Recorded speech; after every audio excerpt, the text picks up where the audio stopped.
Bueno, hubo dos momentos en los que pudimos determinar ese factor. El primero fue en abril del 2020. Recordarás aquel modelo Centinela de vigilancia epidemiológica, que ese justamente servía para estimar ese factor.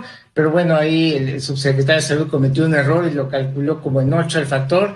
Era realmente 30. De hecho, ahí empecé yo a opinar en este tema cuando hablé de la aritmética López Gateliana.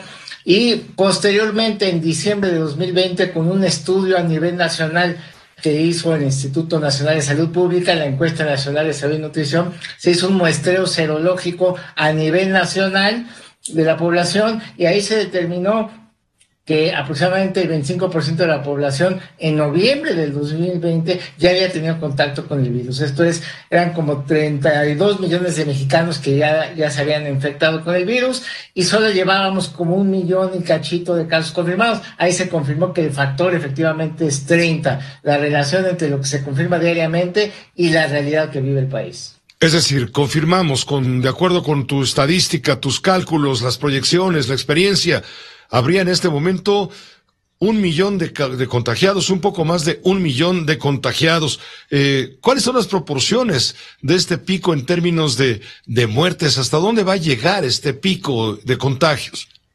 Bueno, con los pocos datos que hay hasta el momento, porque recordemos que llevamos pues, solo unas 2 semanas de repunte, entonces son pocos datos, pero bueno, con esos pocos datos y aplicando algunos modelos matemáticos especiales para epidemias, más o menos podemos estimar que vamos como a la mitad de este repunte, que todavía podría irse un poco más arriba, y que podríamos alcanzar un pico, digamos, en la primera semana de febrero, y luego ya comenzaríamos a ver un descenso que le podría llevar unos 2 meses regresar a los niveles previos a este repunte. Y, o sea, estaríamos hablando que nos llevaría en total, desde que comenzó el repunte, unas 4 o 5 semanas llegar a ese pico, que además es más o menos lo que se ha observado, lo que se observó en Sudáfrica, que llegó un pico en 4 o 5 semanas y empezó a bajar. El Reino Unido también parece que ya llegó un pico y empezó a bajar. Igual, como que en los dos países, es poca información, pero en esos dos países, en cosa de 4 o 5 semanas llegaron a un pico y empezaron a descender los casos. Pepe, porque si llega después la respuesta, aun cuando fuera una respuesta positiva, otorgándonos en todo o en parte ese monto, pues ya no tendría, o sea, los trabajos de la organización de la revocación de mandato llevan plazos fatales, y una vez que se cruzan esos plazos, pues ya no importa tener más recursos, así que tenemos que saber antes del 31 de enero si nos van a dar recursos o no, y si nos van a dar, cuánto nos van a dar, si lo que pedimos o menos, porque de eso va a depender el tamaño del ejercicio. ¿De qué va a haber revocación de mandato, Pepe? Eso ya es inminente.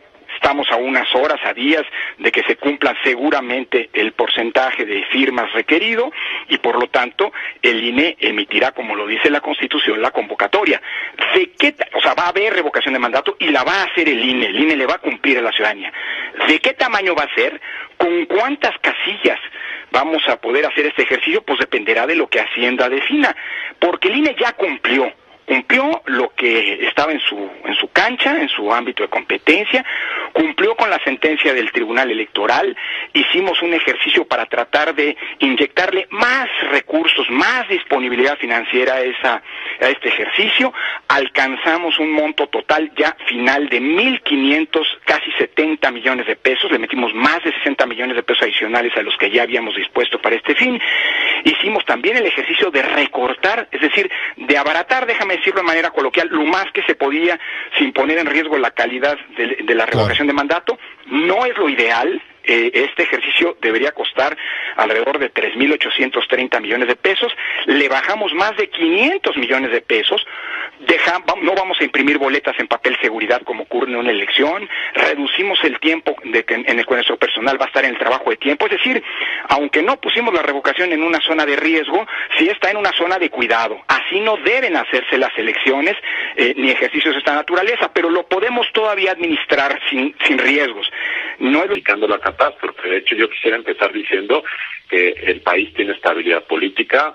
Tenemos un presidente muy popular, un presidente que además tiene el control político de su partido, de su gobierno.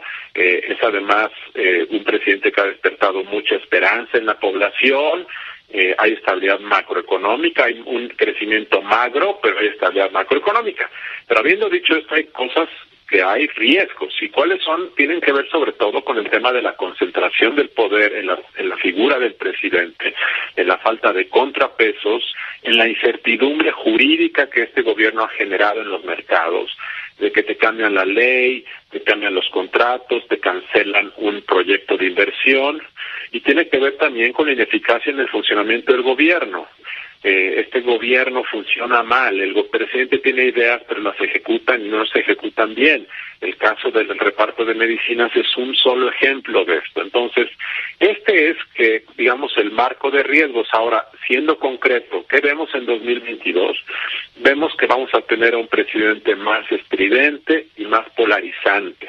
Primer riesgo, y ese riesgo genera incertidumbre y genera temor y aleja la inversión. Segundo riesgo que vemos es el tema del INE, que acabamos de comentar. Tercer tema que vemos como un riesgo muy alto es la intromisión del crimen organizado en las elecciones de este año. Ya ocurrió el año pasado, pensamos que va a volver a ocurrir.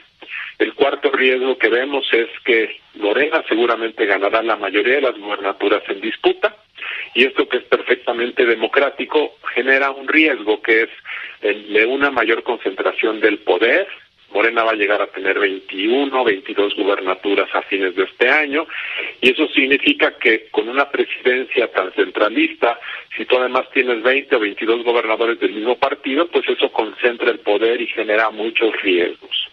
Quinto problema que vemos es el tema de la expansión de las funciones, de las atribuciones y del dinero de las Fuerzas Armadas, lo cual me parece que es simplemente intolerable.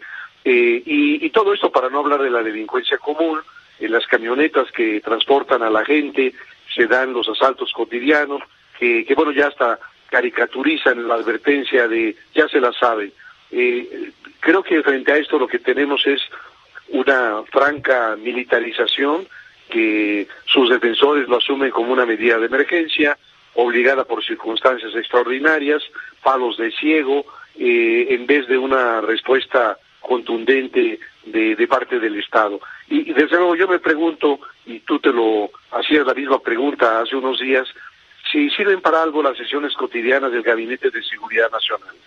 ¿Le advirtieron en esas sesiones al presidente del operativo para prender a Ovidio Guzmán, el hijo del Chapo? ¿Identifican en esas sesiones cotidianas las vulnerabilidades, el mapa de riesgos? ¿Toman decisiones para contener la violencia? ¿Evalúan con datos reales, no con los otros datos que existen en la mente del presidente, la situación que prevalece en anchas franjas del territorio nacional? ¿Surge de ese gabinete un diagnóstico profesional, técnico, riguroso de la no política de seguridad?